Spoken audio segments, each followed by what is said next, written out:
Assalamualaikum warahmatullahi wabarakatuh.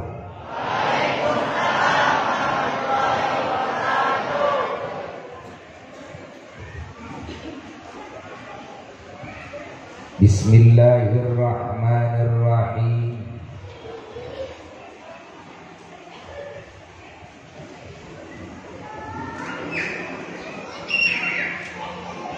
Alhamdulillahi rabbil alamin, alladzi manna alaina wa 'alal mu'minina khassah wa 'alal 'alamina 'ammah.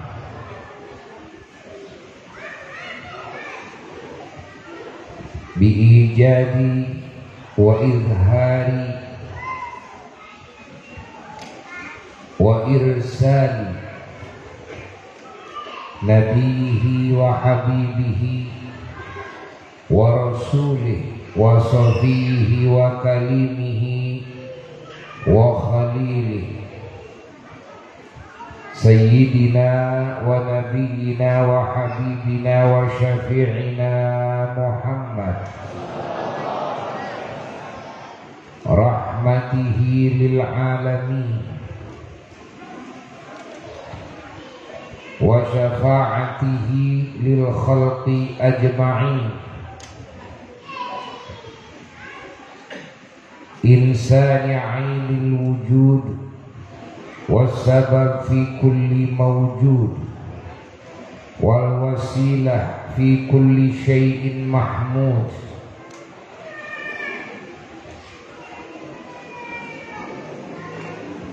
habibil ma'bud wa imamir ruka'is sujud sahibil liwa'il ma'qud wal hawdil mawrud wal maqamil mahmud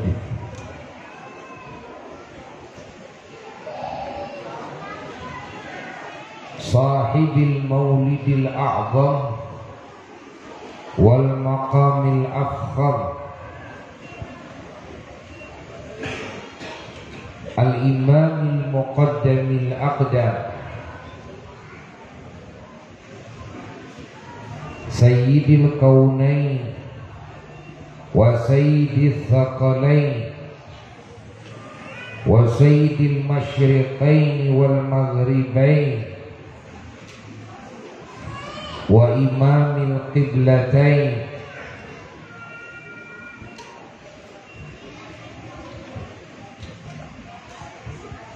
sahibi maqamil mahabbah wa maqamir ru'yah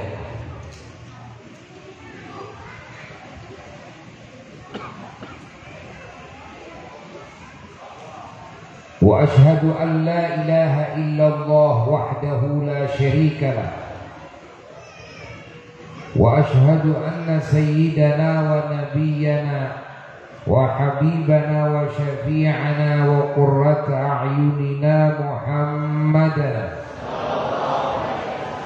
abduhu wa rasuluh wa khatamu anbiya'ihi fala nabiyya ba'dah. Allahumma salli wa sallim wa barik ala sayyidina Muhammad. Allahumma salli wa sallim wa barik ala sayyidina Muhammad. Allahumma salli wa sallim wa barik ala sayyidina Muhammad.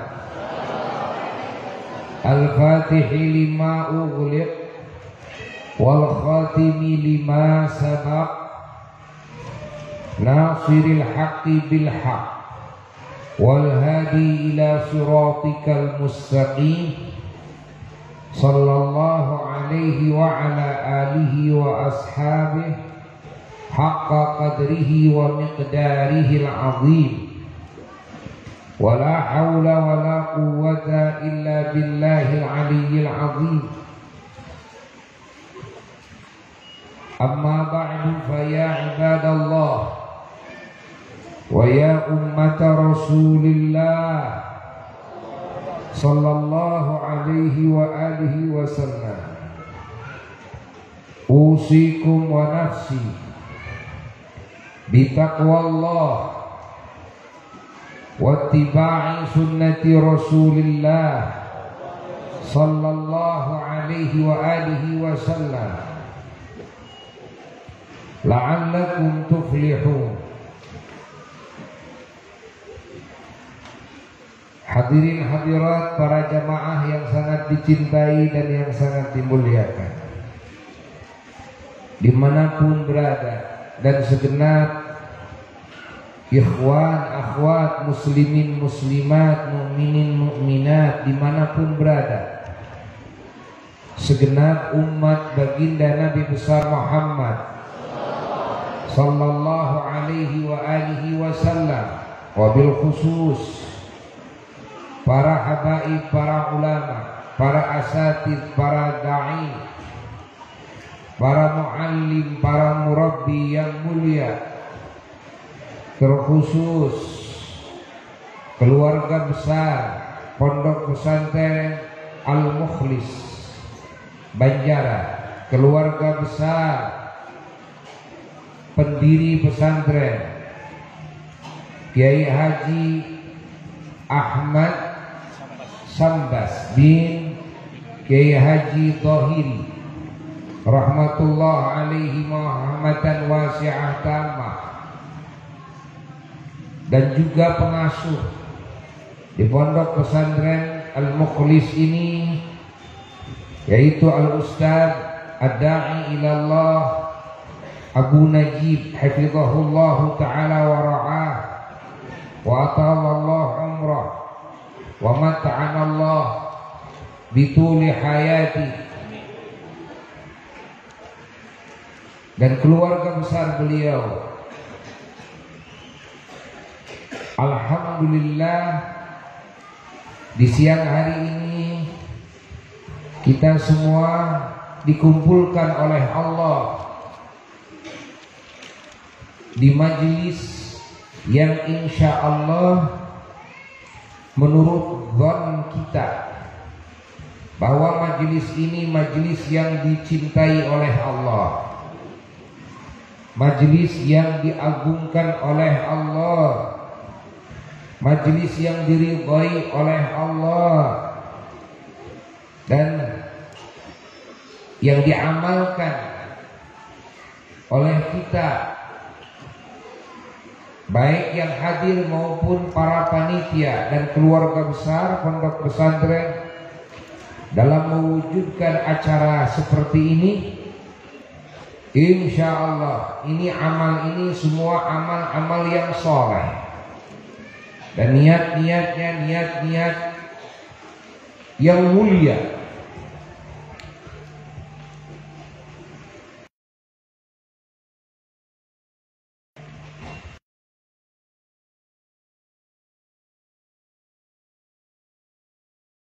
Melihat, menyaksikan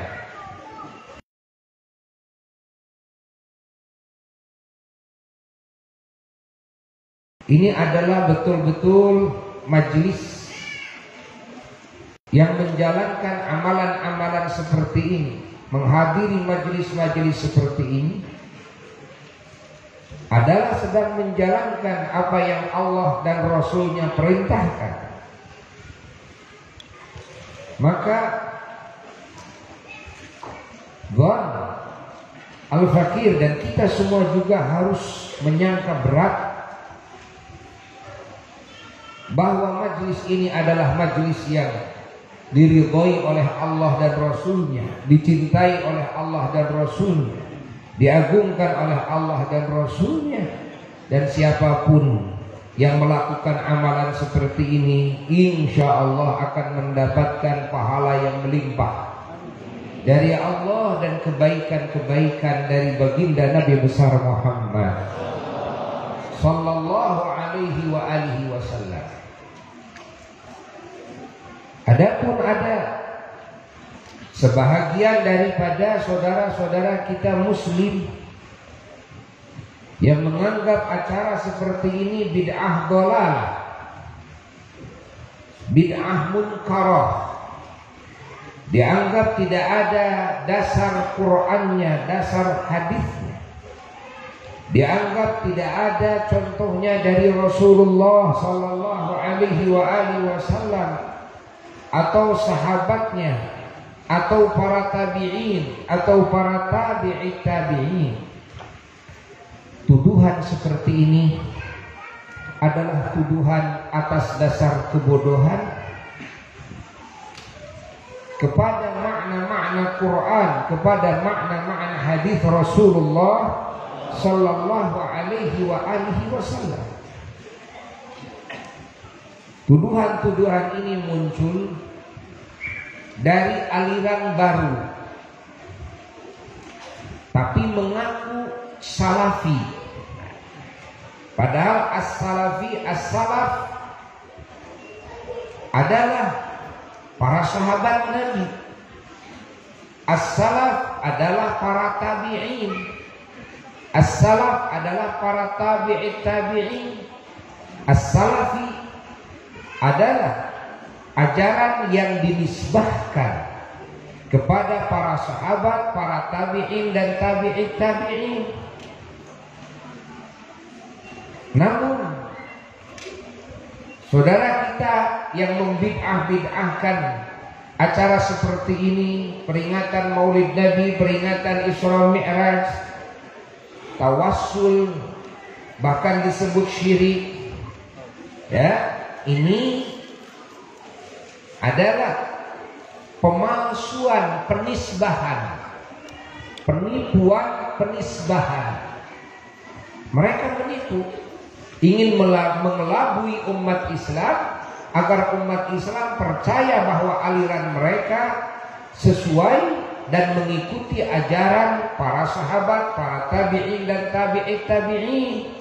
Namun kalau ditelusuri dan dibuktikan bahwa ajaran mereka jauh panggang daripada api, tidak sesuai dengan ajaran para sahabat, para tabi'in dan para tabi'it tabi'in.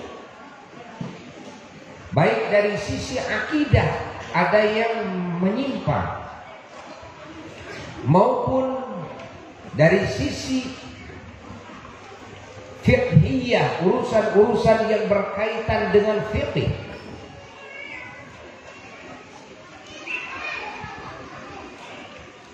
Dan juga dari sisi akhlak.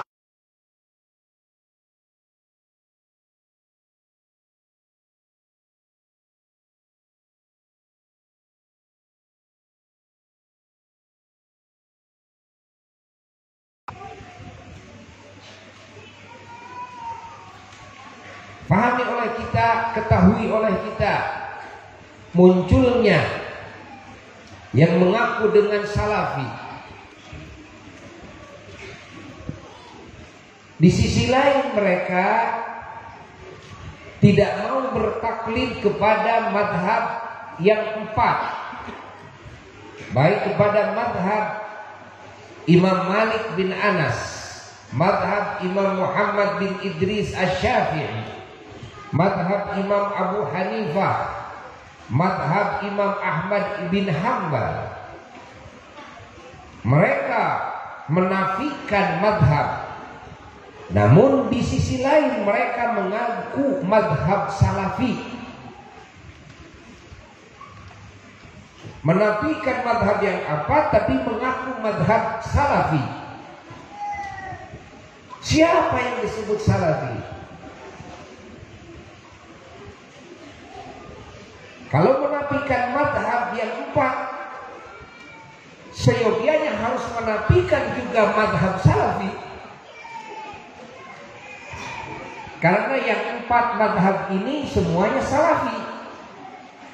Imam Syafi'i ada di masa salaf, Imam Ahmad bin Hanbal ada di masa salaf, Imam Malik bin Anas ada di masa salaf, Imam Abu Hanifah ada di masa salaf. Karena mereka adalah tabi'in dan tabi'it tabi'in. Lalu tiba-tiba mereka mengaku saya salafi.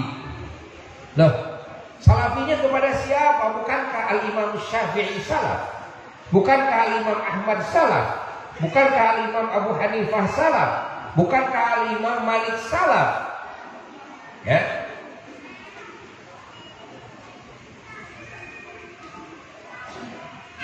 Ini kekeliruan-kekeliruan yang tidak diketahui oleh umumnya umat Islam. Kalau para ulama-ulama ahli sunnah wal jamaah bikin merek pesantrennya as-salafi, as-salafiyah, benar. Karena manhajnya mengikuti salaf. Urusan fikihnya mengikuti salaf, urusan akidah mengikuti salaf, pemikirannya mengikuti salaf. Nah sekarang ada yang merusak nama baik salaf, kan? Sesungguhnya mereka bertolak belakang dengan salaf.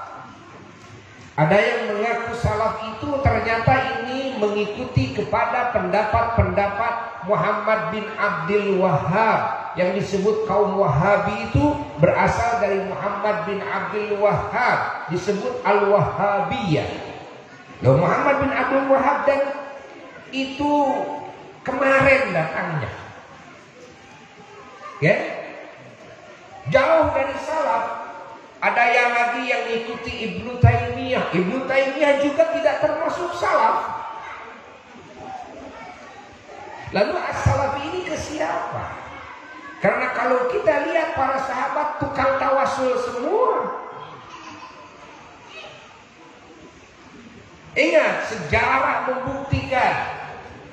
Dari mana para ulama yang bertawasul dalilnya? Bukankah dalil-dalilnya menerima daripada para salaf? Mengagungkan maulid Nabi juga dilakukan oleh salaf. Bagaimana Imam Syafi'i berkomentar tentang mengagungkan maulid Nabi? Iya, Imam Ma'ruf Al-Qarhi ada di masa salaf. Imam Syari As-Sakati ada di masa salaf. Imam Hasan Basri ada di masa salaf, mengomentari tentang mengagungkan maulid Nabi dengan bagus sekali, dengan positif sekali. Bukankah itu salaf? Allah.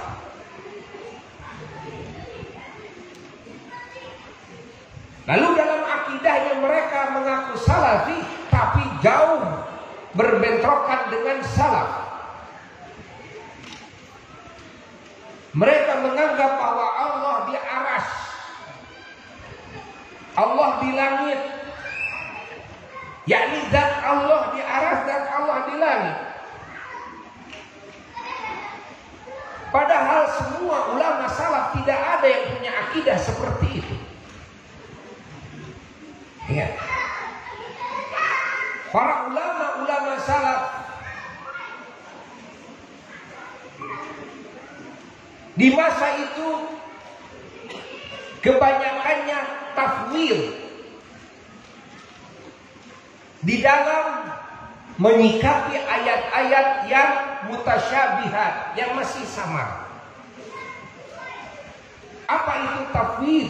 Tafwid itu menyerahkan segalanya kepada Allah, seperti yang Allah firmankan saja. Ar-Rahman 'alal 'arsy istawa, bahwa Ar-Rahman Allah yang maha kasih sayang, 'alal 'arsy di atas aras, istawa istiwa. Para ulama salaf meyakini bahwa Allah istiwa di aras, tapi istiwanya bukan istiwa yang diserupakan dengan istiwa makhluk. Istiwa yang layak dengan Allah yang maha suci dari seluruh sifat kekurangan. Ingat bahwa Allah dalam hadis yanzilu rabbuna ila sama'id dunya, Allah nuzul ke langit dunia. Para salaf kebanyakan tafwid menyerahkan kepada Allah apa yang dikehendaki oleh Allah, bahwa Allah yanzilu yakni nuzul ke langit dunia, namun dengan nuzul yang layak kepada Allah, yang tidak boleh diserupakan dengan nuzulnya makhluk. Pahami oleh kita. Yadullahi fauqa aydihim, bahwa yad Allah fauqa aydihim, di atas tangan-tangan mereka. Benar bahwa Allah Subhanahu wa taala memiliki yad, namun yad yang tidak boleh dimaknai dengan tangan yang diserupakan dengan makhluk. Ingat, begitu pula ain, mata. Benar bahwa Allah punya mata, namun mata yang tidak boleh diserupakan dengan mata makhluk. Hatta Allah mencintai para nabi, para rasul, para solehin. Hub cintanya Allah tidak boleh diserupakan dengan hubnya makhluk. Pahami oleh kita. Intinya laisa kamitslihi syai'un wa huwas samiul basir. Allah menyatakan dalam Quran, laisa kamitslihi syai'un. Tidak ada satupun perkara yang diserupakan dengan Allah. Dari makhluk ini, dari alam semesta ini. Adapun sebagian ulama salaf, ada yang mentakwil, bukan tafwid, mentakwil karena kebutuhan yang darurat bagi orang-orang yang awam demi menjaga ketidakfahaman awam, kepada sifat-sifat yang Allah sebutkan dalam Qur'annya, yang ini mutasyabihat disebutnya. Maka ulama membela orang-orang awam lalu mentakwil makna istiwa itu apa, makna yad itu apa, makna nuzul itu apa, dengan takwilan-takwilan yang layak kepada Allah, yang tidak diserupakan dengan makhluk. Ini diantara akidah yang sekarang digembor-gemborkan oleh kaum Wahhabi, sehingga tidak sedikit yang ikut kepada ajarannya hingga akidahnya jadi rusak. Akidahnya rusak. Makanya mereka mengatakan as-salafi ini penipuan. Ingat, pemalsuan merek, pemalsuan penisbahan. Lalu lagi mereka menganggap as-sunnah, mengikuti sunnah-sunnah Rasulullah Sallallahu Alaihi Wasallam. Padahal kalau kita telah bahwa sunnah-sunnah Rasulullah Sallallahu Alaihi Wasallam ini pahami oleh kita, ini semua lahir sanadnya dari para ulama-ulama ahli sunnah, ulama-ulama ahlul hadis, dan ulama-ulama ahlul hadis seperti Al-Imam Bukhari, Al-Imam Muslim, Al-Imam At-Tirmidzi, Al-Imam An-Nasai, Al-Imam Ibnu Majah, Al-Imam Baihaqi, Al-Imam Hakim, Al-Imam Bazzar, Al-Imam Malik bin Anas, dan sebagainya para ahli hadis. Ini adalah ahlus sunnah. Ini semuanya ahlul hadis, dan ternyata mereka, kalau kita lihat, mereka ahli tawassul, ya, dan mereka bermadhab kepada salah satu madhab yang 4. Ini ahli sunnah yang disebut sunnah bermadhab. Imam Bukhari saja bermadhab kepada Imam Syafi'i, bayangkan. Imam Bukhari. Pahami oleh kita semua, ahli hadis ini bermadhab. Allah. Pahami oleh kita. Maka Al-Faqir Abuya mengajak kepada semua umat Islam agar semuanya fokus belajar kepada para ulama-ulama ahli sunnah wal jamaah yang sudah jelas terang keilmuannya.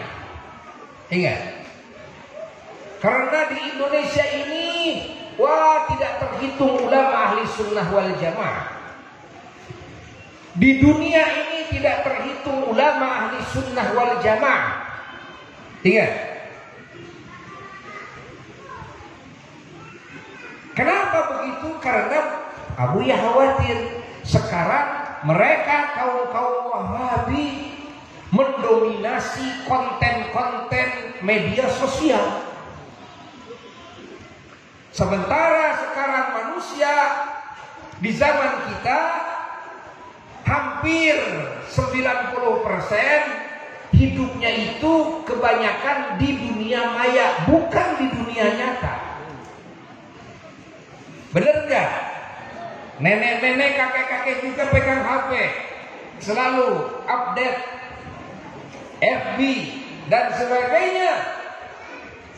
Tidak heran kalau mereka kaum Wahabi, ingat, mereka mendominasi mengisi konten-konten media sosial. Tapi alhamdulillah sekarang para ulama-ulama besar di berbagai negara semuanya bangkit, bangkit mengisi konten-konten YouTube dan sebagainya.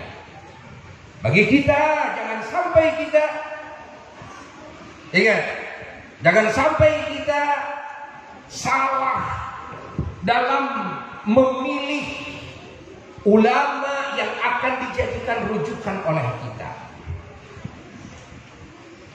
Jangan sekali-kali kita ngambil keilmuan, walaupun itu ilmu benar, walaupun nasihatnya itu benar, jangan kita ambil untuk disebarkan kepada yang lain.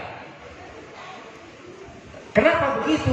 Karena ada kemungkinan ketika kita melihat nasihatnya benar, keilmuannya benar, ya pas yang benarnya, lalu umat ini percaya, umat ini senang, umat ini cinta, akhirnya fatwa-fatwa yang lainnya dipercayai. Sementara umat ini kan bodoh kepada hakikat kebenaran. Fahami oleh kita, karena bukan ulama umat ini. Kalau ulama bisa memilih, ini benar, ambil, sama dengan saya berarti.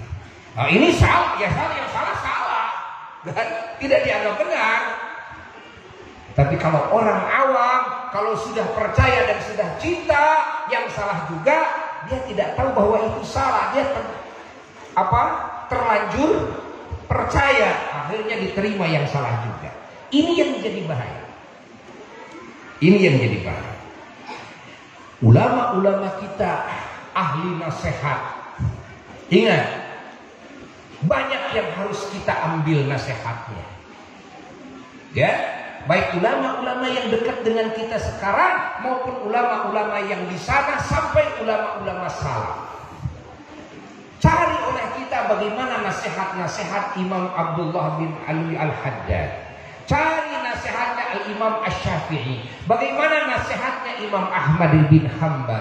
Bagaimana nasihatnya Imam Malik bin Anas. Bagaimana nasihatnya Imam Al-Ghazali. Bagaimana nasihatnya Syekh Abdul Qadir Al-Jailani. Bagaimana nasihatnya Al-Imam An-Nawawi. Bagaimana nasihatnya, banyak sekali. Mau langsung sahabat silahkan. Bagaimana nasihatnya Imam Ibnu Abbas. Bagaimana nasihatnya Sayyidina Ali karramallahu wajha. Bagaimana nasihatnya Sayyidina Abu Hurairah dan sebagainya. Paham? Jangan mengambil nasihat dari ulama-ulama Wahabi. Ulama-ulama ini yang tidak ada sanad dalam keilmuannya kepada para ulama-ulama salaf yang terdahulu. Pahami, apalagi dari ustaz-ustaz sekarang yang pahamnya dia Wahabi, walaupun itu benar. Jelas? Jelas tidak? Jelas tidak? Hati-hati. Ya, kita harus hati-hati sekali. Harus hati-hati sekali. Ini mah benar, pokoknya yang benar ambil saja, kan? tapi kamu tidak tahu mana yang salah. Ini khawatirnya karena kamu tidak bisa membedakan mana yang benar mana yang salah. Ketika yang benar kamu ambil lalu kamu percaya, sudah percaya apalagi seneng, sudah cinta, datang nanti fatwa yang salahnya kamu terima juga. Ini yang terjadi. Yang terjadi sekarang yang seperti ini. Maka harus hati-hati memesantrenkan anak, harus hati-hati. Di pesantren mana kita harus memesantrenkan anak kita? Kita harus telaah dulu. Ini kemana ini arahannya, sanad keilmuannya kemana ini pesantren? Apakah pesantren ini ke ulama ahli sunnah wal jamaah, ya, ataukah kepada ulama-ulama yang di luar ahli sunnah wal jamaah? Catat oleh kita. Mereka berusaha menyebarkan pemikiran-pemikiran, fatwa-fatwa yang datangnya dari ulama-ulama mereka. Ulama-ulama mereka. Bagaimana fatwa Ibnu Taimiyah, bagaimana fatwa Muhammad bin Abdul Wahhab, kan? Ada lagi fatwa Muhammad Abduh. Ini kan orang awam tidak tahu siapa itu. Ada lagi fatwa Jamaluddin Al-Afghani. Ada lagi fatwa kesininya. Di antaranya siapa? Bin Baz. Ada lagi fatwa Syekh Utsaimin. Ya? Ini yang kesininya, ya? Kesininya. Ada lagi yang kesininya fatwa siapa? Ustadz Piranda. Paham? Ini orang-orang yang dalam manhajnya justru ini keluar daripada ahli sunnah wal jamaah, ya. Maka gue sering jelaskan, jangan nonton TV Roja, jangan nonton TV As-Sunnah, ya. Bukan berarti salah semuanya, tidak. Namun ada poin-poin salah dan salahnya itu bahaya. Dan ini tidak diketahui oleh umumnya umat Islam. Karena umumnya umat Islam awam. Hanya ulama yang tahu. Kalau ulama nonton apa saja silakan. Karena ulama tahu bisa membedakan mana yang benar, mana yang salah. Catat oleh kita. Ya, ada lagi fatwa siapa? Bahasa lama. Ada lagi yang lain. Nah,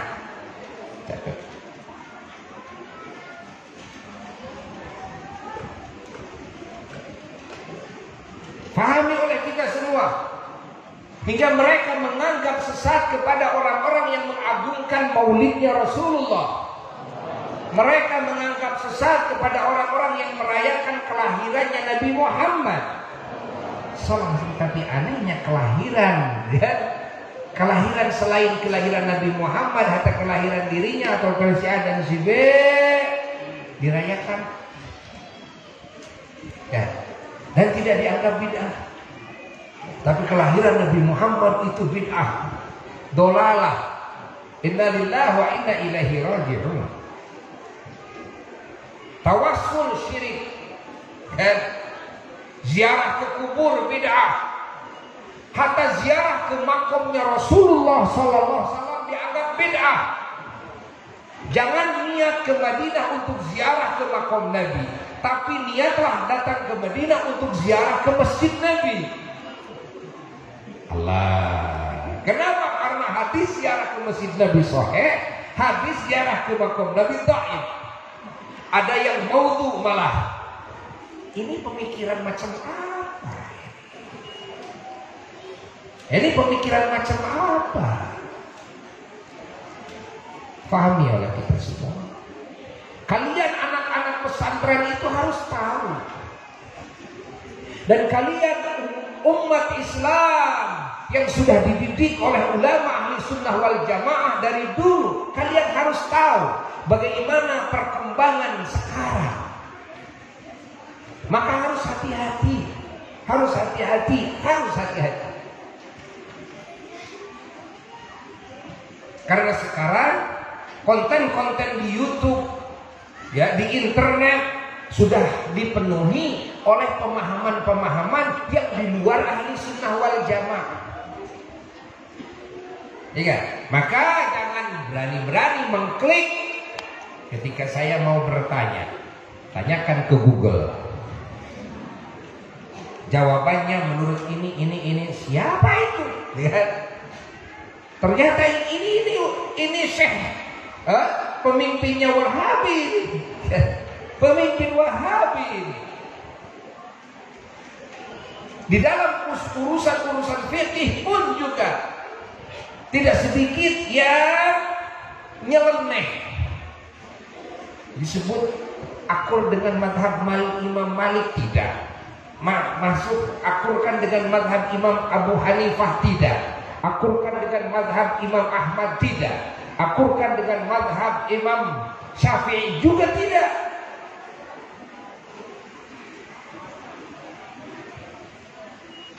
Nah, ini perlu diungkap di momen-momen maulid seperti ini. Agar apa? Agar kita semuanya merasa yakin bahwa apa yang kita lakukan ini benar. Ketika ada yang membid'ah-bid'ahkan, dan yang membid'ah-bid'ahkan itulah ahli bid'ah. Kenapa? Karena membid'ahkan kepada sesuatu yang hakikatnya tidak bid'ah, maka perilaku membid'ahkan itu adalah bid'ah. Paham? Jelas? Membid'ah-bid'ahkan kepada sesuatu yang pada hakikatnya tidak bid'ah, maka pembid'ahan itu adalah hakikatnya bid'ah.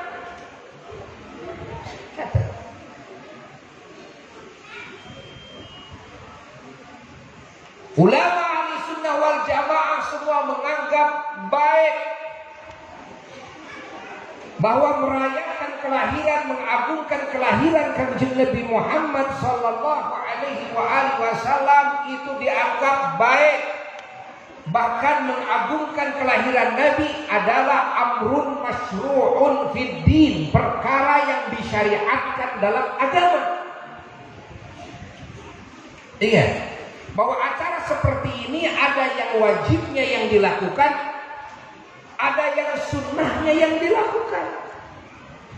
Contoh, mana yang wajibnya dalam acara peringatan Maulid Nabi? Yang wajibnya di mana letak yang wajibnya? Kita harus tahu. Satu, yang wajibnya adalah mengagungkannya hati kepada kelahiran Sayyidina wa Maulana Muhammad, yakni meyakini kepada keagungan kelahiran Nabi. Ini amrun wajib. Semua muslim harus meyakini bahwa kelahiran Kanjeng Nabi Muhammad sallallahu alaihi wasallam mu'azzamun, diagungkan oleh Allah. Paham? Ini amrun wajib. Lalu yang kedua, apa yang wajibnya? Mahabbah, mencintai kelahiran Kanjeng Nabi Muhammad sallallahu alaihi wasallam. Ini amrun wajib. Kelahiran Nabi adalah kelahiran yang dicintai oleh Allah. Ya? Yang kedua. Yang ketiga apa? Yang wajib menyikapi maulid ini. Yang ketiga adalah meyakini bahwasanya dilahirkan baginda Rasulullah sallallahu alaihi wasallam adalah nikmat dan anugerah dari Allah yang sangat besar sekali. Ingat, yang sangat besar sekali. Khususnya bagi umat Islam, umumnya bagi alam semesta. Karena tanpa dilahirkan Nabi tidak mungkin ada agama Islam. Tanpa dilahirkan Nabi tidak mungkin lahir iman Islam ihsan. Tanpa dilahirkan Nabi bagaimana mungkin diturunkan Quran? Tanpa dilahirkan Nabi bagaimana mungkin ada al-akhlaqul karimah, ada rahmatan lil alamin? Ingat, tanpa dilahirkan Nabi bagaimana mungkin ada pangkat yang agung, ada pangkat solehin, ada pangkat ulama, ada pangkat wali tanpa dilahirkan Nabi. Tanpa dilahirkan Nabi bagaimana mungkin umat ini bisa meraih selamat, bahagia, mulia yang abadi dan hakiki sampai surga. Semua berasal dari dilahirkan dulu. Nabi kita Sayyidina wa Maulana Muhammad SAW meyakini bahwa kelahiran Nabi adalah anugerah yang besar. Ini amrun wajib, perkara yang wajib. Ya. Siapa yang tidak meyakini bahwa kelahiran Nabi anugerah yang besar dari Allah bagi umat Islam khususnya, bagi alam semesta pada umumnya, ini orang ya melakukan dosa yang terbesar dalam hidupnya. Paham? Lalu apalagi yang wajib dalam acara yang berkaitan dengan Maulid Nabi? Yang wajib adalah al-farah, merasa bahagia hati ini ya dengan dilahirkannya Kanjeng Nabi Muhammad. Ya. Karena hati meyakini bahwa dilahirkan Nabi Muhammad adalah anugerah yang sangat hebat sekali. Dan setiap anugerah yang Allah berikan kepada kita harus disikapi dengan rasa bahagia hati kita. Pahami? Dan rasa bahagia ini awal daripada maqam syukur. Tidak bisa kita masuk kepada maqam syukur kalau tidak diawali dulu dengan rasa bahagia atas karunia Allah, atas nikmat dari Allah. Pahami? Kalau di dalam hati tidak ada rasa bahagia karena dilahirkan Nabi, maka hati ini hati yang sangat berdosa dengan dosa yang sangat besar. Dan diperintah oleh Allah dengan dalil-dalil Quran. Apalagi yang wajib? Yang wajib adalah mensyukuri nikmat dilahirkannya Kanjeng Nabi Muhammad Sallallahu alaihi wasallam. Saya mau tanya, kalau kita punya anak, anugerah bukan? Begitu anak lahir, anugerah bukan? Nah, kenapa kalau Nabi lahir bukan anugerah? Padahal anak kita belum tentu menyelamatkan kita. Anak kita belum tentu menjadi orang mukmin, orang saleh. Ya kan? Tapi begitu anak lahir, kita menganggap ini musibah atau anugerah? Ini nikmat atau kecelakaan? Ini kebaikan Allah atau ini murka Allah? Kebaikan Allah. Baik. Sehingga tidak salah dalam kacamata Islam, ya, kita mengingat hari kelahiran, mensyukuri hari kelahiran. Dan aqiqah adalah sebagai wujud merayakan kelahiran, mensyukuri kelahiran. Ini aqiqah. Kalau kelahiran kita saja sunnah diaqiqahi, bagaimana dengan kelahiran Sayyidina wa Maulana Muhammad?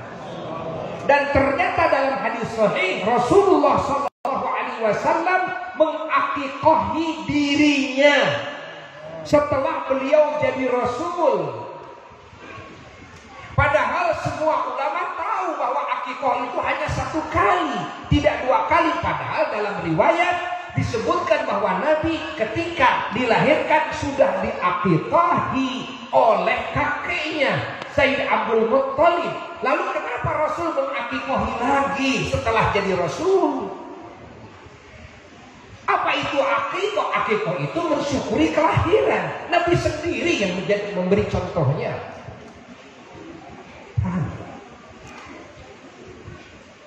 Hayati oleh kita semuanya, ketahui oleh kita semuanya.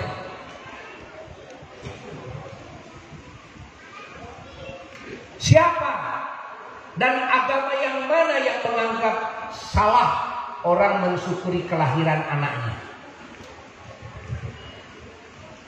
Hatta mensyukuri kelahiran dirinya. Sekarang ulang tahun saya, alhamdulillah, mengingat bagaimana saya mendapatkan anugerah dilahirkan ke muka bumi, mendapatkan umur dari Allah, kesehatan, kenikmatan segala macam.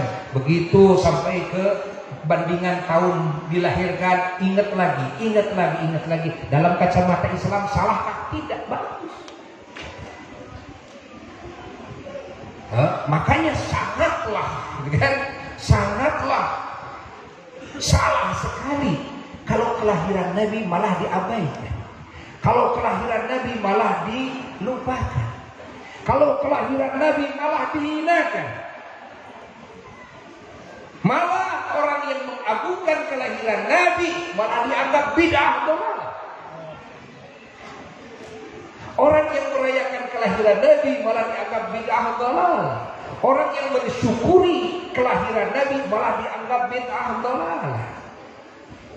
Makanya dalil yang enteng saja, kalau ada yang membid'ahkan, mengadakan acara Maulid Nabi, tanyanya satu begini pertanyaannya, supaya enteng, ringkas. Apa pertanyaannya? Bagaimana anggapan kamu kepada kelahiran Kangjeng Nabi Muhammad SAW? Apakah kelahiran nabimu ini anugerah, nikmat atau bukan? Enteng kan? Tidak mungkin umat Islam mengatakan bukan anugerah, nggak mungkin. Jawabannya apa? Anugerah. Sekarang kalau jawabannya anugerah, kan? Bukankah kita diperintahkan mensyukuri anugerah? Jawab. Dalilnya washkuruli wala takfurun. Dalilnya la in syakartum la azidan. Bukankah kita diperintahkan membicarakan, ngomongin tentang anugerah? Dalilnya wa amma bi ni'mati rabbika fahaddits. Bukankah kita harus terus-menerus mengingatnya anugerah itu?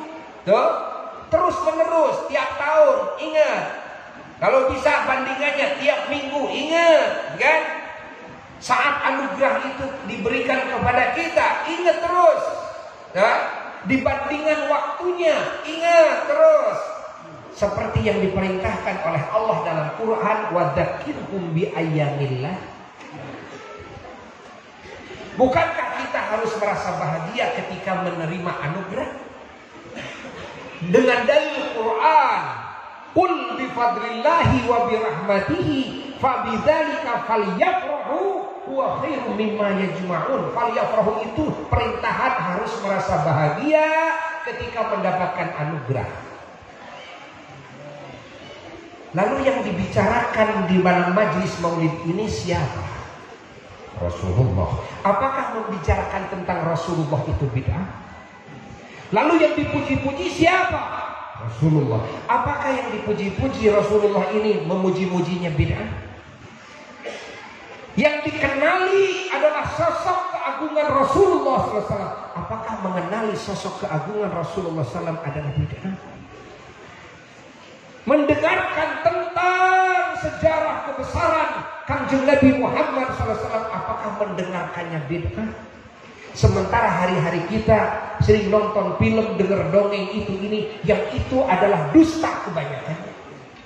Itu adalah bikin-bikinan kebanyakannya. Kenapa Anda menyenangi sesuatu yang memang tidak ada contohnya dari Nabi? Malah ketika mengingat Nabi, mendengar dongeng tentang Nabi, malah kamu menganggap bid'ah.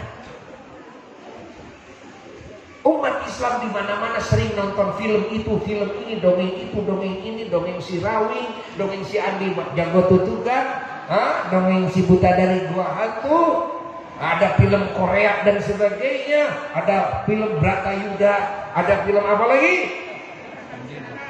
Dan sebagainya dan sebagainya. Kamu tonton, kamu dengar, kamu hayati. Inna lillahi wa inna ilaihi raji'un. Sementara dalam majelis maulid yang didongengkan nabimu, yang dipuji nabimu, tentang keagungan nabimu, kenapa tiba-tiba menjadi bid'ah? Ini kan orang bodoh saja, tidak mungkin lah orang bodoh saja tidak ngerti ini. Orang bodoh saja akan ngerti. Nugelo ke cager heula. Nugelo ke cager heula. Makanya asapiraku menceritakan Nabi sendiri, bahagia semuanya bersyukuri kelahiran Nabi sendiri menjadi bid'ah.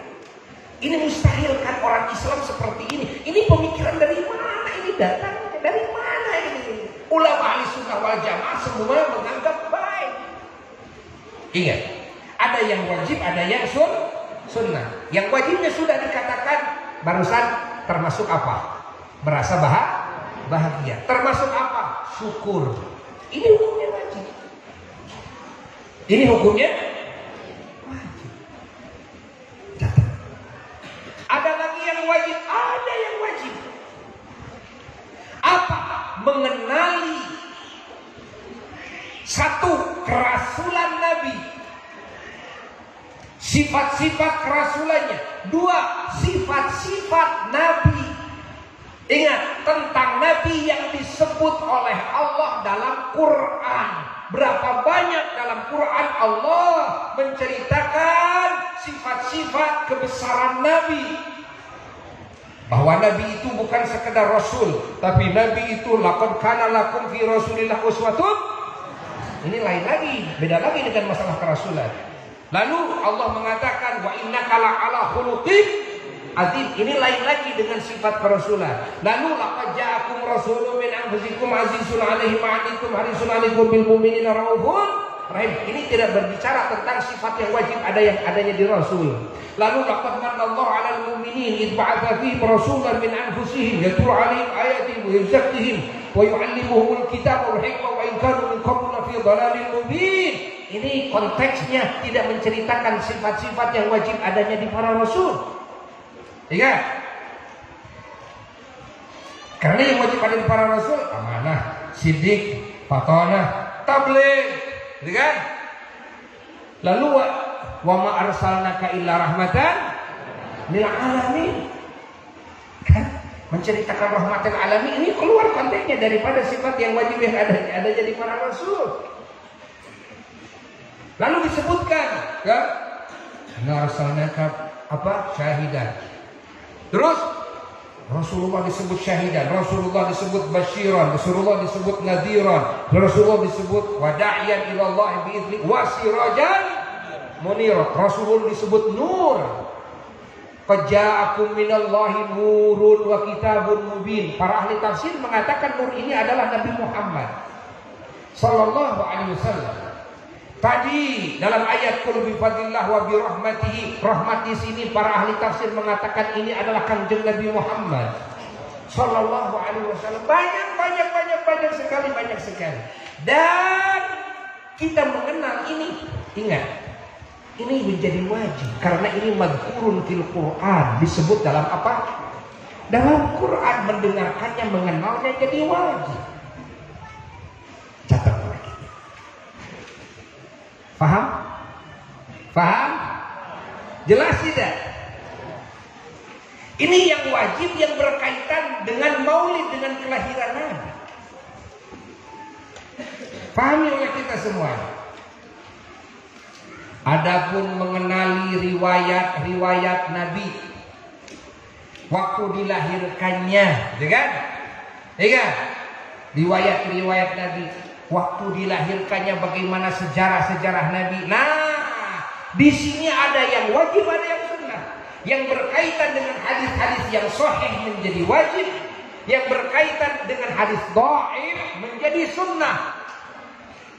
Sementara kitab-kitab maulid di dalamnya penuh dengan sejarah Nabi yang dasarnya Quran jadi wajib, yang dasarnya hadis-hadis yang sahih mutawatir jadi wajib, dasar-dasarnya hadis sahih jadi wajib, ada yang dasarnya hadis dhaif jadi sunnah.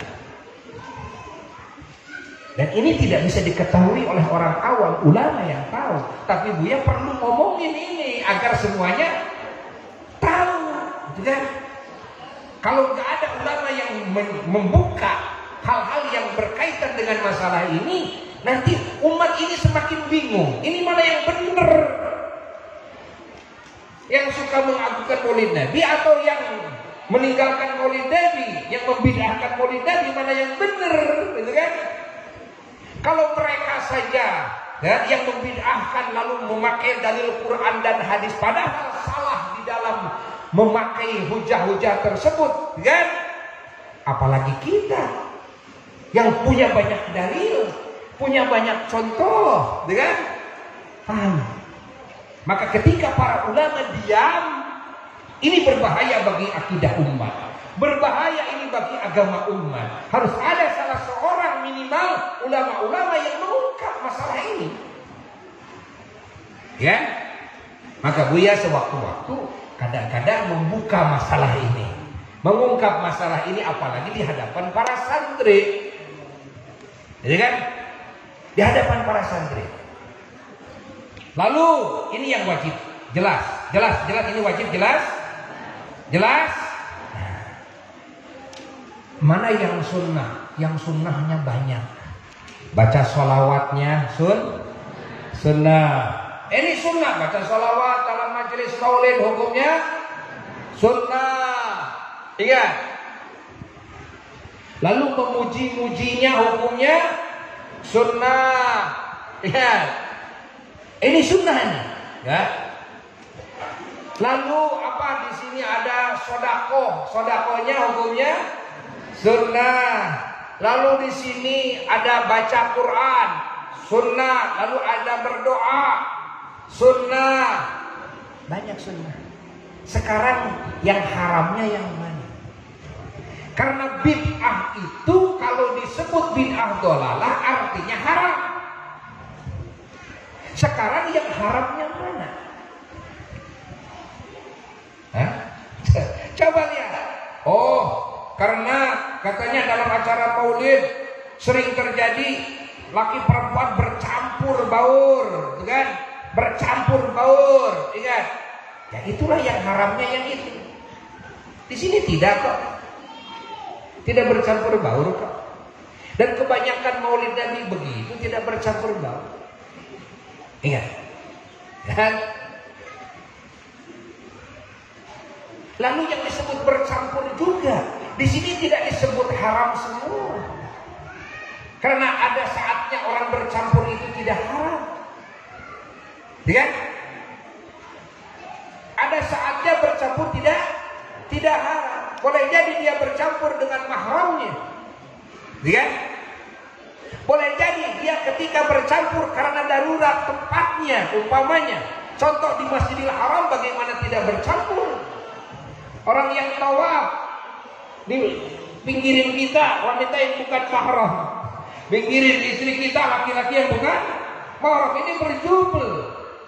Sudah berusaha pisah jauh, ya begitu lagi. Yang penting tidak ada di dalam hati niat melakukan yang diharamkan, tidak ada dalam hati syahwat kepada laki-laki dan perempuan yang bukan mahramnya. Di sana tidak ada yang terbuka aurat. Ibu-ibu, bapak-bapak di pasar suka campur. Jawab. Kamu jempes ya? Di pasar sok campur tara. Di mall sok campur tara. Di angkot sok campur tara. Alhamdulillah. Apakah mau dihukumi haram mutlak? Belum. Fikih itu fleksibel. Yadurul hukmu, kan? Hukum ini beredar ma'illatihi beserta alasan-alasannya. Apakah kalian meyakini alasannya alasan yang mendorong kepada dosa? Kalau begitu kalian suudzon. Ini harus tabayun dulu. Harus tabayun dulu dong. Gak boleh dikatakan yang bercampur juga ini haram. Enggak. Catat oleh kita semua. Tapi kan ada yang maulid itu terbuka orangnya. Ya yang terbukanya, yang tertutupnya ya enggak. Itu namanya salah pribadi. Itu namanya dosa individu.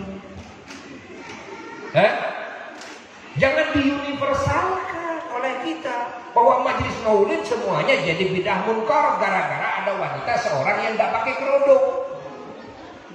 Yang pakai gak pakai kerudung juga tidak semuanya salah, tidak semua dianggap dosa, kan? Malah Buya kan dalam acara maulid suka dikhususkan perempuan, maulid khusus perempuan, laki-laki tidak boleh ada yang hadir. Perempuan, kan? Di sana supaya yang terbuka kerudungnya yang sengaja dibuka juga tidak dosa. Silakan. Tidak dosa, silakan. Kebahagiaan kalian wahai perempuan yang menjadi umat Nabi Muhammad SAW, lampiaskan kebahagiaanmu dalam acara maulid nabimu, pengagungan perayaan kelahiran nabimu, perlihatkan kebahagiaanmu. Coba nyanyi-nyanyian yang di dalamnya pujian-pujian kepada nabimu. Mana suaramu yang indah? Mana suaramu yang indah? Ayo lantungkan, ayo, kan? Dengungkan itu demi memuji nabimu. Tapi kan hanya di antara kamu saja kaum wanita. Buya kan suka mengadakan acara, ya, khusus maulid kaum Hawa, maulid akhwat, mau dandan satakar kebak dirinya pengen. Dari rumahnya pakai cadar, kan? Tapi kalau sudah masuk majelis dibuka cadarnya, bagus. Di cadar itu kan sewaktu-waktu, mana banyak kudu di cadar terus. Benar enggak? Benar enggak? Di cadar itu sewaktu-waktu saja, kan? Sewaktu-waktu saja. Ketika berhadapan dengan laki-laki yang bukan mahram, gitu. Kalau kita mau ikut pada pendapat ulama, kan, yang menganggap cadar itu wajib, minimal sunnah. Saya mau ikut kepada ulama yang membolehkan tidak dicadar. Ya silakan, kan? Kalau Buya memandang selama ada pendapat ulama ahli sunnah wal jamaah dalam fiqh yang benar, dalam ijtihadnya benar rujukannya, jangan dianggap ini salah. Kalau mau pakai yang ini, pakailah yang ini. Tapi jangan menganggap kepada yang lain keluar daripada kebenaran. Tidak. Kenapa? Masih ada sandarannya kok. Masih ada rujukannya kok. Sudah. Kita suka kunut subuh. Saudara kita ada yang tidak kunut subuh. Yang tidak kunut subuh dia bersandar kemana? Kepada imam-imam mujtahid. Jelas ada sandarannya. Jelas ya wis. Walaupun kita sholat berdampingan, di samping kita yang tidak kunut, kita kunut, gitu kan? Tidak ada permasalahan di sana. Kan? Kita tetap saling menghargai, kita tetap saling menghormati. Kecuali kalau diharamkan itu ijma haramnya. Ijma haramnya. Ijma itu sepakat semua ulama ahli ijtihad menganggap haram. Kan? Baru tidak boleh ada yang membedai ijma, tidak boleh. Selama diikhtilafkan, silakan. Anda mau kemana silakan. Saling menghargai kita. Itu saling hargai. Allah. Jelas.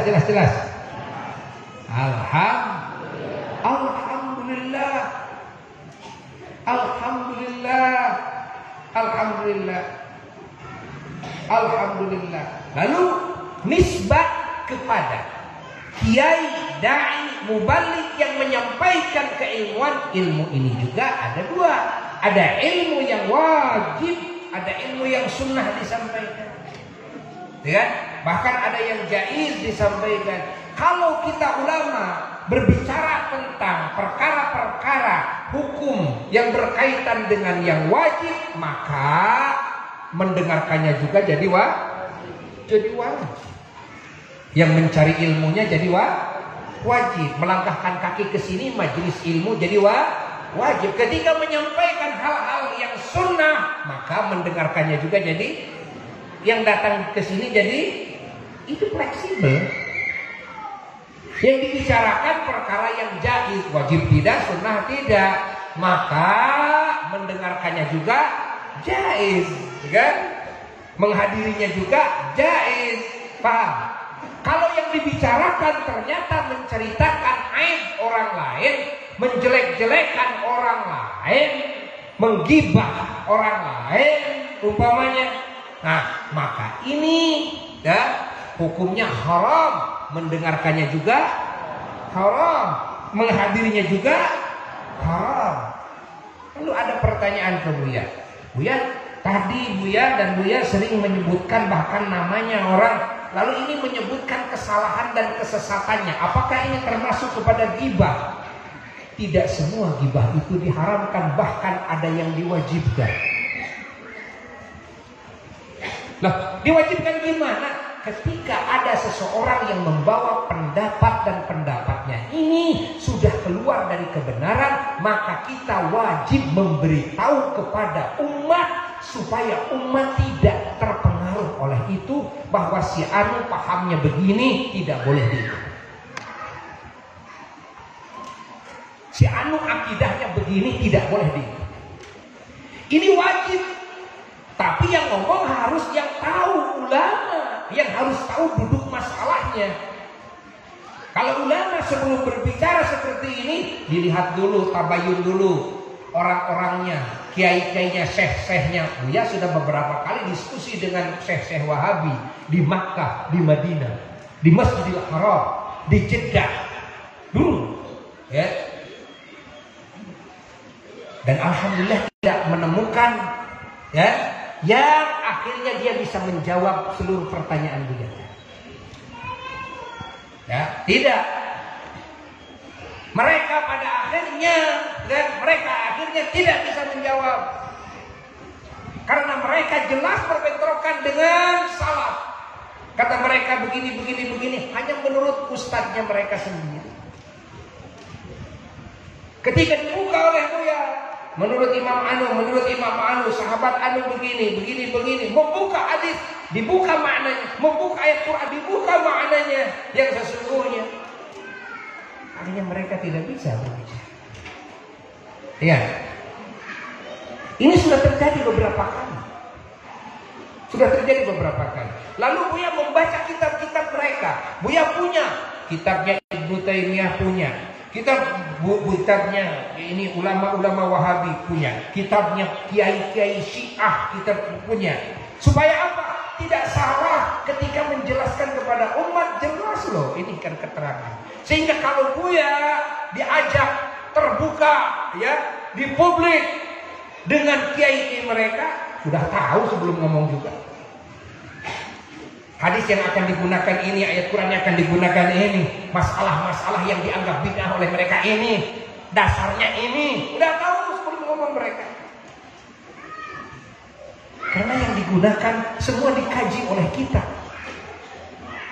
Ulama kan mengkaji seluruh hadis, dari mulai yang mutawatir sampai sahih, yang tidak mutawatir sampai yang hasan, sampai yang dhaif, hatta hadis-hadis maudhu diketahui. Agar apa? Agar bisa menjelaskan kepada umat, ini hadisnya maudhu. Dengan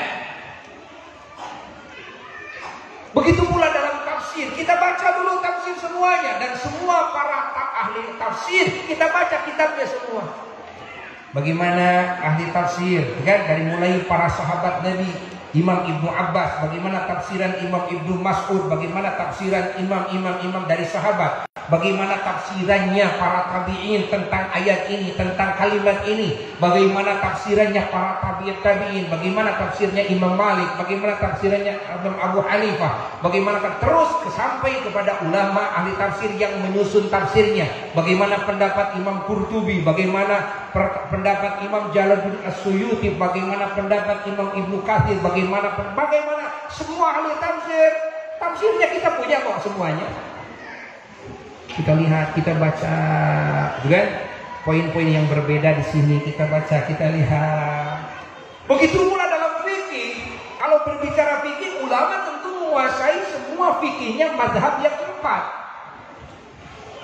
Hatta di Simpang sekarang anak-anak santri itu kalau sudah kelas 5 sudah masuk kepada pengkajian pemahaman madzahibul arba'ah, mazhab yang keempat. Harus tahu. Nah, ini versi mazhab Imam Syafi'i sudah lewat dari kelas Tamhidi sampai kelas 5 itu terus menguasai. Kalau kitab-kitab Imam Syafi'i dan mazhab Syafi'i itu sampai kelas 7, kelas 8 juga terus dikaji sampai kitab-kitab yang besar. Tapi mulai beranjak mengetahui, mengenal masalah-masalah fiqhiyah menurut madhab-madhab yang lain. Agar apa? Gitu kan? Agar bisa nanti ya mengklarifikasi, memposisikan umat, karena ulama jadi kiai, jadi dai, jadi pengajar itu tidak selamanya di masyarakat yang bermadhabkan Syafi'i. Buya sering keliling ke berbagai negara, masuk ke sini madhabnya Hanafi, masuk ke sini madhabnya Maliki. Ya kita ikut dengan mereka agar tidak berbenturan. Ya. Bukan salah culu, bukan. Tapi Buya niat bertaklid kepada imam ini, kita tahu agar tidak berbenturan, dijaga kita ukhuwah persaudaraan.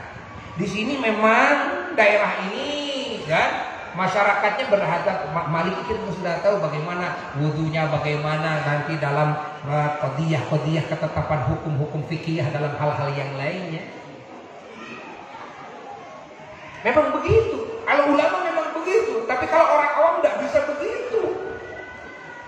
Orang awam itu kapan selesainya ngaji madzhabul arba'ah, ngaji mazhab Imam Syafi'i saja tidak selesai, ngajinya jarang.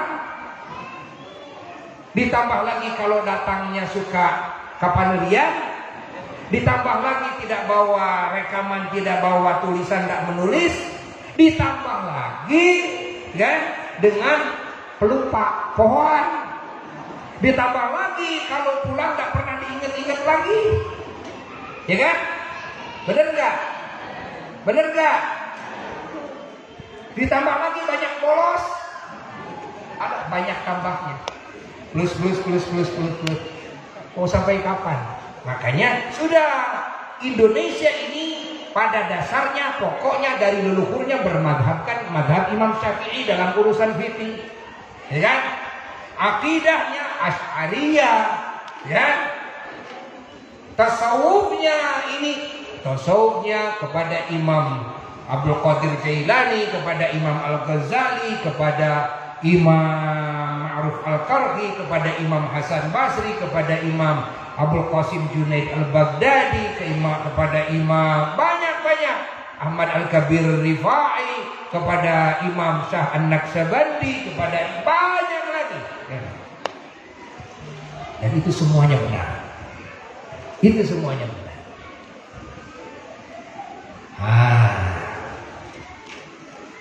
Nah, di sini Buya perlu menjelaskan. Mudah-mudahan kalimat ini manfaat. Ya. Intinya Buya ingin siapa yang tadinya suka merayakan Maulid Nabi agar yakin. Siapa yang membid'ah-bid'ahkan Maulid Nabi agar sadar.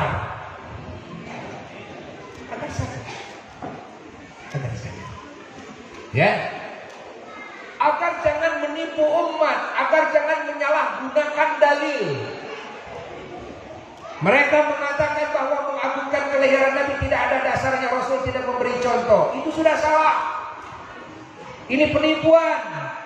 Dalam Sahih Muslim, ketika Rasulullah SAW ditanya tentang alasan saum hari Senin, Rasul menjawab dengan jawaban yang dikaitkan kepada hari kelahirannya. Kata Nabi, "Dzaka yaumun wulidtu fihi," itu adalah hari di mana aku dilahirkan di hari tersebut. Rasul tidak menjawab begini, diperintah saja oleh Allah. Tidak. Jadi saum Nabi setiap hari Senin demi mengagungkan kelahirannya. Saum Nabi tiap hari Senin demi mengingat kelahirannya. Saum Nabi tiap hari Senin demi mensyukuri kelahirannya. Saum Nabi tiap hari Senin demi merayakan kelahirannya. Dengan apa? Dengan saum. Lalu umatnya diperintahkan semua saum tiap hari Senin. Ya sama, alasannya begitu. Agar semua umatnya mengagungkan, merayakan, mengingat hari kelahirannya. Bukankah itu hadisnya sahih? Bukan itu tertera hadis dalam Sahih Muslim? Allah. Siapa bilang mengagungkan kelahiran Nabi? Nabi tidak memberi contoh. Ini menipu umat ini, menipu umat. Nabi yang memberi contoh. Ya? Loh, itu kan Nabi dengan saum. Ya, kita juga kan saum hari Senin. Ya, sadari dulu dong. Kalau kelahiran Nabi itu diagungkan dan kita harus mengagungkan, kita harus mengingatnya. Walaupun Anda mau memilih dengan saum, silahkan. Yang jelas sadari dulu bahwa kelahiran Nabimu adalah sesuatu anugerah yang besar. Kelahiran Nabimu itu harus diingat. Kelahiran Nabimu harus disikapi dengan syukur dan bahagia. Dan kelahiran Nabimu harus diagungkan. Di antara caranya dengan saum. Anda mau pilih dengan saum tiap hari Senin, silahkan.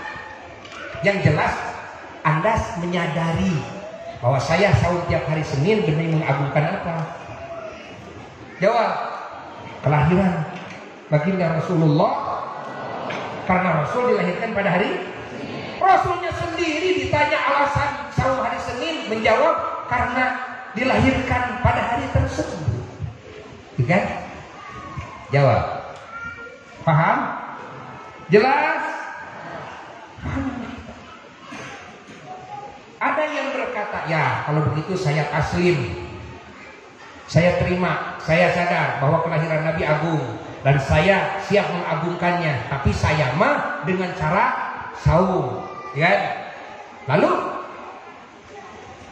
menurut saya kalau dengan cara kumpulan seperti ini, ya, ini masih bid'ah menurut saya. Kalau dengan saum tidak. Innalillah, ini namanya kebodohan. Anda ngaji itu tidak pakai usul fikih, tidak pakai kaidah-kaidah fikhiyah. Saum itu urusan fikih. Lihat, Rasulullah SAW waktu Isra, beliau diperintah oleh malaikat Jibril turun dulu dari Buraq. Lalu diperintah sholat di atas hamparan batu bekas dilahirkannya Nabi Isa alaihi salatu wassalam. Sholatlah 2 rakaat. Setelah sholat Rasulullah ditanya, "Aina sholaita ya Muhammad?" Di mana engkau sholat wahai Muhammad? Rasulullah menjawab, "La adri, saya tidak tahu Jibril." Nah, malaikat Jibril mengatakan, engkau sholat di tempat di mana dulu Nabi Isa bin Maryam dilahirkan di tempat tersebut. Jadi sholatnya Nabi diperintahkan oleh malaikat Jibril, dan malaikat Jibril itu jelas yakin diperintah oleh Allah. Karena malaikat Jibril bukan pembikin syariat, ya kan? Artinya Rasulullah sholat 2 rakaat di atas batu tempat kelahiran Nabi Isa agar menghormati, memuliakan, mengingat tempat dilahirkan Nabi Isa. Apa? Tempat. Kalau hari Senin, waktu dilahirkan Nabi kita. Kalau Bethlehem, di sana di Palestina, tempat dilahirkan Nabi Isa. Ternyata tempat dilahirkan seorang Nabi itu memang dimuliakan. Dengan cara apa waktu itu Rasul diperintahkan? Dengan cara sholat. Sementara sholat adalah amalan yang lengkap serba ada. Benar nggak? Bacaannya ada, gerakannya ada, khusyuknya ada, zikirnya ada, tasbihnya ada, Qur'annya ada, salawatnya ada, doanya ada dalam salat? ada dalam sholat. Artinya dengan macam-macam amalan demi mengagungkan tempat kelahiran Nabi Isa. Lalu lihat dalam Quran, ternyata Allah sendiri memberi contoh. Allah menyampaikan salam sejahtera kepada Nabi Yahya atas kelahirannya. Lihat dalam surat Maryam. Allah berfirman, a'udzubillahi minasyaitonirrajim. Bismillahirrahmanirrahim. Wa salamun alaihi yauma wulida wa yauma yamutu wa yauma yub'atsu hayya. Kata Allah kepada Nabi Yahya, salam sejahtera atas Yahya di hari kelahirannya dan di hari kematiannya dan di hari dibangkitkannya kelak. Allah. Lalu Nabi Isa alaihissalatu wassalam, beliau ikut-ikutan. Beliau berdoa mengatakan ucapan salam sejahtera kepada dirinya sendiri. Bagaimana kata Nabi Isa? Wassalamu alayya yauma wulidtu wa yauma amutu wa yauma ub'atsu hayya. Salam sejahtera atasku di hari kelahiranku, di hari kematianku, di hari dibangkitkan aku, hari kiamat nanti. Tuh, ini kelahirannya para nabi. Dalilnya Al-Quran. Jadi cara mengagungkan kelahiran macam-macam. Silakan. Dengan amal soleh apapun, sepakat semua ulama ahli usul fiqih mengagungkan sesuatu yang diagungkan oleh Allah dengan cara amal-amal yang diagungkan oleh Allah. Mau saum, mau sholat, mau sedekah, mau sholawat, mau apa saja, termasuk amalan-amalan yang diadakan oleh umat Islam. Kebiasaannya dalam mengagungkan dan merayakan kelahiran Sayyidina wa Maulana Muhammad sallallahu alaihi wa alihi wasallam. Sah semuanya.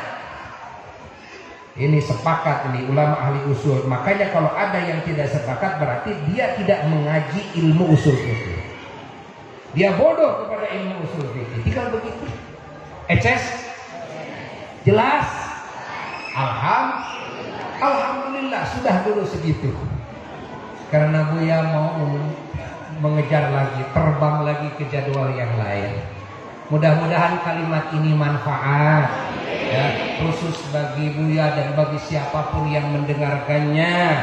Siapapun umat Islam dimanapun berada mendapatkan curahan rahmat dan keberkahan melalui baginda Rasulullah sallallahu alaihi wasallam, dan segala dosa-dosa kita semua diampuni oleh Allah, aib-aib kita semua ditutupi oleh Allah, derajat kita ditinggikan oleh Allah, umur kita dipanjangkan oleh Allah, jiwa raga kita disehatkan, digagahkan oleh Allah dalam ibadah kepadanya, dan kita semua dilimpahi rizki yang halal, yang baik, yang barakah, yang gampang, dan juga dikubul segala doa yang baik.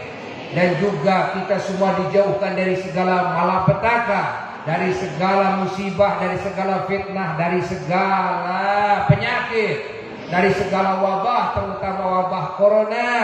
Dan semoga di akhir hayat mendapatkan husnul khatimah, dan mendapatkan husnul khatimah, di akhir hayat mendapatkan husnul khatimah, mendapatkan syafaat dari junjungan alam Sayyiduna wa Maulana Muhammad sallallahu alaihi wasallam. Kita semua kelak dikumpulkan dengan beliau di alam barzakh, dan ketika bangkit dari alam barzakh sampai di surga bersamanya.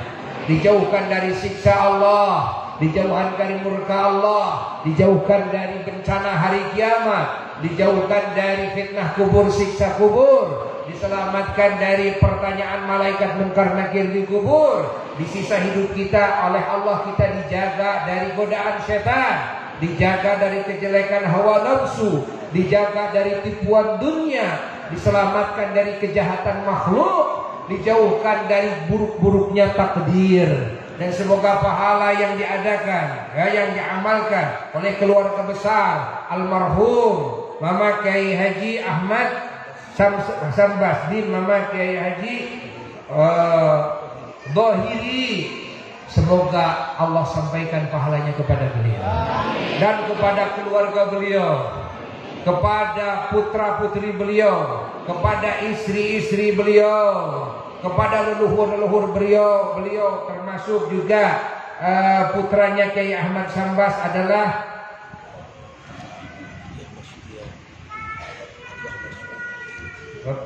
Bapak Haji Ahmad Sutia, Bapak Haji Ahmad Sutia, dan juga Bapak Haji Sofian binti Ahmad Sambas, juga Ibu Nunung binti Haji Ahmad Sambas, dan Haji Mahmud Supriyadi, dan juga Kiai Haji Tata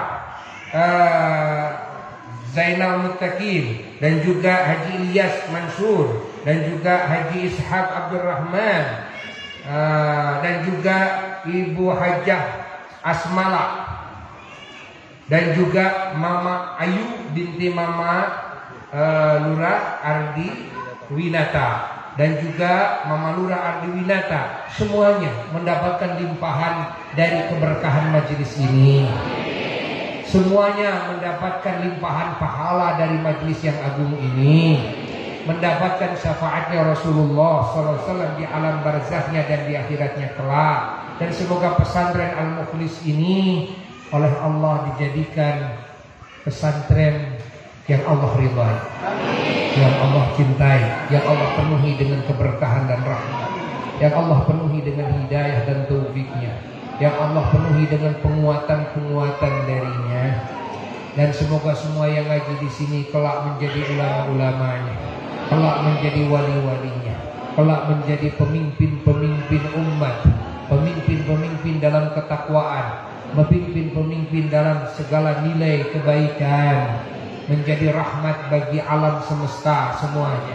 Dan siapapun yang ikut mendukung, siapapun yang ikut berjuang di jalan Allah bersama keluarga besar Al-Mukhlis ini, semoga semuanya mendapatkan limpahan karunia Allah. Wabil khusus pengasuh di sini yaitu Al-Ustaz Abu Najib hafizahullah ta'ala wa ra'ah, dan keluarga besarnya, keturunannya, semoga oleh Allah dipanjangkan umurnya, disehatkan jasmaninya, rohaninya, dan dihujani dengan keberkahan dan rahmat, dikasih kekuatan, kegagahan di dalam berjuang di jalan Allah, dilimpahi rezeki, isi rezeki ma'nawi, dan juga semoga beliau dan keturunannya dikasih kedudukan yang tinggi di sisi Allah dan Rasulnya. Bijahi Nabi sallallahu alaihi wasallam ila hadratin Nabi sallallahu alaihi wasallam. Al-Fatihah.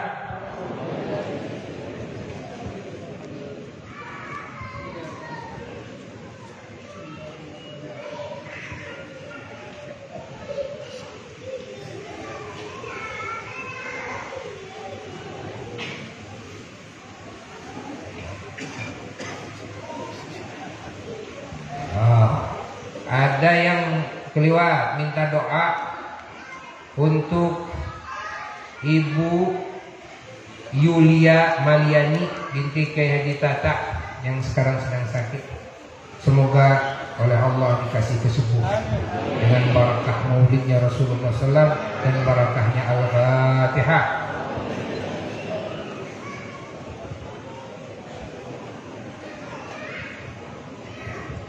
Sekian yang bisa Buya sampaikan. Mohon maaf dari segala kekurangan. Bahagia semuanya tidak? Alhamdulillah, panjang umur semua, dikabul semuanya. Ketemu lagi di waktu ya yang akan datang. Wassalamualaikum warahmatullahi wabarakatuh.